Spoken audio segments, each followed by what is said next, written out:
Alors bonjour, du 18 au 25 janvier, c'est la semaine de prière pour l'unité des chrétiens. Et ceci existe depuis plus de 100 ans.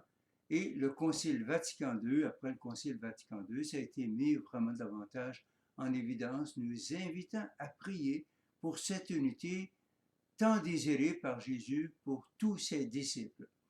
Alors pour ce faire, pour nous introduire, pour nous aider à entrer dans cette prière pour l'unité des chrétiens, nous avons pensé partir de ce buste que nous avons au foyer de charité Notre-Dame d'Orléans. Ce buste a été fait par Gilles Lebel qui nous en a fait cadeau. Ce buste ainsi représente justement Jésus qui prie pour l'unité. Et Gilles Lebel est le même artiste qui a fait le corpus crucifié que nous avons dans la chapelle, ainsi que le corpus ressuscité. Pour vous parler donc de cette prière pour l'unité des chrétiens, je pars de ce buste. Une première chose qui frappe, ce sont les croix. Il y a des croix tout autour, il y a la couronne d'épines qui nous montre Jésus souffrant, le Christ souffrant. De quoi souffre-t-il? Il souffre de nos divisions. Au fond, l'expérience de Jésus, c'est aussi l'expérience que nous faisons. Lorsqu'il n'y a pas cette unité en nous, lorsqu'il n'y a pas cette unité dans un couple, dans un milieu de travail, dans une communauté chrétienne, eh bien, lorsqu'il n'y a pas cette unité, ça nous rend malheureux. Au contraire, l'unité est source de paix, source de joie. Je pense à cette parole du psaume qui dit « Unifie mon cœur, Seigneur, pour qu'il craigne ton nom ». C'est un grand désir qui nous habite, chacun d'entre nous, cette unité. Et donc Jésus désire cette unité et souffre de nous voir divisés. Et c'est pour cela que nous avons ces croix, cette couronne d'épines tout autour. Et qu'est-ce que nous voyons? Jésus qui a les yeux ouverts, la bouche ouverte, le regard tourné vers le haut. Qu'est-ce qu'il fait? Il prie.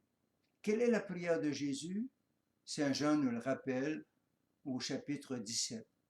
Que tous soient un, Père, comme toi et moi, nous sommes un.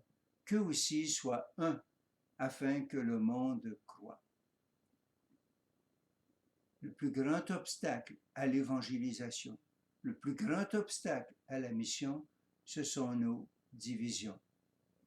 Jésus le dit lui-même, c'est à l'amour que tous vous reconnaîtront pour mes disciples. Le voyer comme il s'aime du début de l'Église est toujours fondamental pour la mission. Alors voilà donc Jésus qui prie pour l'unité. Et qu'est-ce que nous avons sur la tête est un peu étonnant. Nous avons alors des petites maisons, des clochers et la tour. Qu'est-ce que cela signifie? Tout d'abord, la tour de David qui nous rappelle l'Ancien Testament. Toute la vie chrétienne, tout le christianisme s'enracine dans l'Ancien Testament. Jésus est venu accomplir ce qui avait été annoncé dans la loi de Moïse, les prophètes et les psaumes. Donc la tour de David, c'est un lieu qui nous est commun, l'Ancien Testament. Mais nous voyons des petites maisons autour de la tête qui nous rappellent les églises protestantes. Ce clocher-ci rappelle l'Église orthodoxe. Et enfin, ce clocher-ci rappelle l'Église catholique. Et nous avons sur la tête quelque chose qui représente, en fin de compte, le dôme de Saint-Pierre de Rome.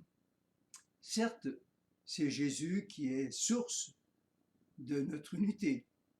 L'unité se fait dans le Christ Jésus. Mais Pierre a cette responsabilité de nous raffermir dans la foi, comme dit Jésus. Pierre, eh bien, a cette mission de nous garder dans l'unité. Il préside à la charité, comme on disait déjà au début de l'Église. Alors voilà donc comment ce buste eh bien, nous interpelle, nous invite à prier pour l'unité des chrétiens. cette semaine, là où nous sommes, que notre activité, que notre prière soit vraiment tout fait en fonction, en vue de hâter cette unité entre nous, les disciples de Jésus. Pour terminer, je vais vous montrer d'un peu plus près ce buste afin que vous puissiez bien voir. Et puis, ce sera aussi accompagné d'un chant que j'ai entendu pour une première fois à une session de formation que nous avions pour les membres de foyer de charité.